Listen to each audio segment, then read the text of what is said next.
Halo guys, gue Ray. Hari ini gue akan mereview sebuah smartwatch terbaru dari Oleg, yaitu Oleg OW W2. Untuk harganya, Oleg W2 ini dijual di range harga 400 ribuan. Kalau kalian berminat, linknya gue taruh di deskripsi di bawah lengkap beserta spesifikasi lengkapnya. Dan seperti biasa, sebelum kalian memutuskan buat membeli smartwatch ini, kalian nonton dulu reviewnya, jadi kira-kira kalian tahu apa sih yang ada di smartwatch ini dan kira-kira smartwatch ini cocok atau enggak buat kalian.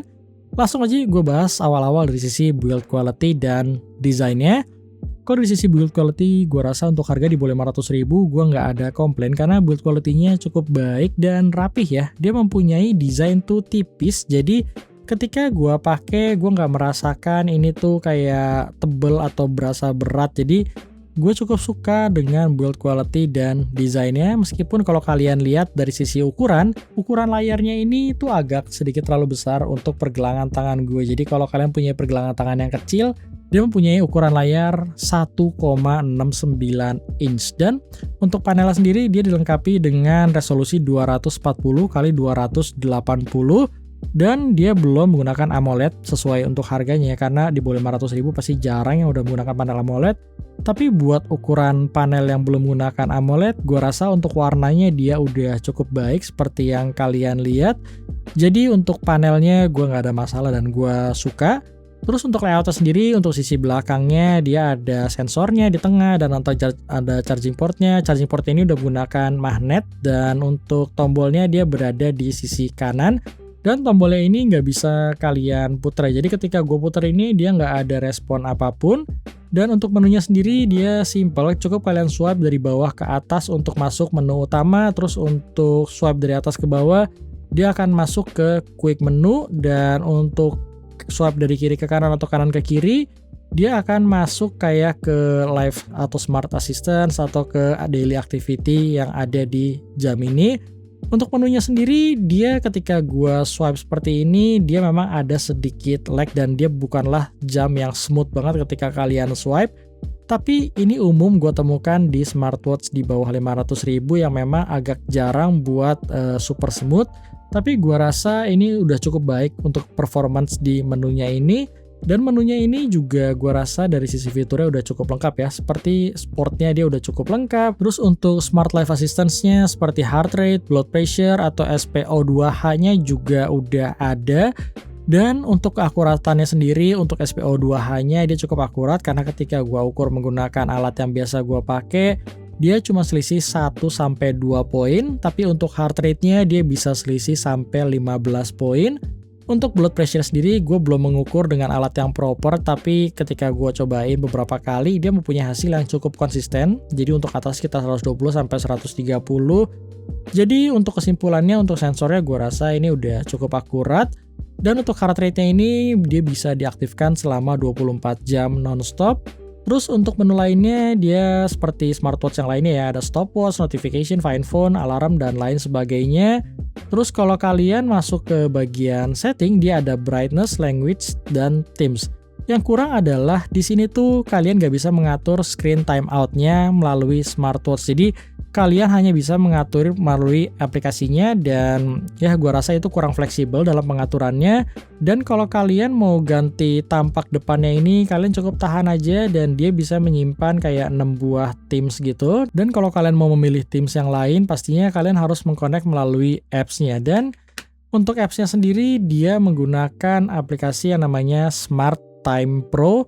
Dan untuk apps-nya sendiri dia berjalan sangat stabil ketika gue menggunakan jam ini sekitar 2 minggu belakangan ini. Jadi di apps-nya tersebut kalian bisa melihat kayak daily activity kalian. Terus kalau kalian masuk ke menu device, kalian bisa memilih dial yang pengen kalian gunakan. Dan untuk banyaknya dialnya gue rasa ini termasuk umum ya. Jadi dia bukanlah yang banyak banget, tapi dia juga bukan yang sedikit. Jadi gue rasa ini masih oke. Terus di sini juga kalian bisa custom dial. Jadi custom dial ini kalian bisa memilih backgroundnya, bisa memilih jenis jamnya dan lain sebagainya. Terus kalau kita lihat di bagian yang lain seperti untuk notifikasinya, kalian juga bisa memilih kira-kira notifikasi apa yang akan masuk atau yang akan pengen kalian pakai ketika kalian gunakan jam ini. Terus udah sisanya standar kayak turn the wrist screen-nya ini juga pastinya ada. Jadi ketika kalian angkat dia akan otomatis on untuk layarnya. dan dia cukup responsif. Dan yang gue suka adalah turn the wrist screen-nya ini kalian bisa atur untuk jamnya. Jadi ketika jam kalian tidur, dia akan otomatis mati untuk turn on-nya tersebut. Jadi itu akan lebih menghemat baterai. Dan kalian juga yang seperti gue bilang tadi, heart rate monitoringnya ini kalian bisa atur untuk 24 jam atau enggak. Ketika pengujian gue ini, gue selalu menyalakan heart rate monitoringnya ini 24 jam. Dan ini yang seperti yang gue bilang, untuk backlight-nya dia harus diatur melalui aplikasi. Dan sayangnya, dia hanya tersedia dari 5-8 detik. Jadi ini adalah pilihan yang sangat tidak fleksibel. Jadi gue rasa untuk backlight time-nya ini terlalu pendek dan hampir nggak kepake ya, 5-8 detik gitu. Karena biasanya jam lain tuh bisa sampai 1 menit untuk backlight-nya. Tapi ya sebenarnya kalau dalam pemakaian sehari-hari sih 5-8 detik itu udah memang waktu yang cukup ya. Jadi ketika kalian pengen lihat jam, ya memang gue rasa nggak ada masalah sih. Tapi ya gue rasa kekurangannya ya dari sisi fleksibilitasnya aja. Terus selanjutnya kalau kalian ngomongin sisi baterainya, dia bisa bertahan sekitar 4 harian. Karena ini jam udah gue pakai sekitar 2 minggu. Dan gue baru ngecharge itu kurang lebih 2,5 kali ya. Jadi awalnya ada sisa setengah baterai dan akhirnya gue ngecharge 2 kali. Dan mungkin kalau di rata-rata sekitar 4-5 hari itu dengan notifikasinya on, heart rate-nya on, dan untuk backlight-nya gue berada di 5 menit. Untuk kecerahan layarnya biasanya sih gue setel di bagian low ya, atau enggak ya di bagian tengah gitu, memang gue nggak pernah naikin banget. Dan gue rasa untuk baterai life-nya ini udah cukup baik. Oke, paling itu aja ya yang bisa gue share ke kalian mengenai pengalaman gue 2 minggu belakangan ini menggunakan OWW W2 ini. Overall, gue sih cukup rekomen jam ini karena dalam 2 minggu pemakaian gue nggak menemukan masalah yang berarti. Semua berjalan cukup lancar, baterainya cukup awet.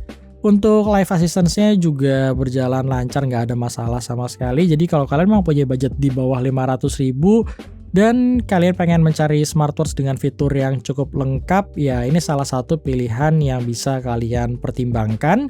Itu aja yang bisa gue sharing mengenai jam ini. Kalau kalian punya pertanyaan, langsung aja tulis di kolom komen. Thank you banyak kalau nonton, dan sampai ketemu di review gue selanjutnya.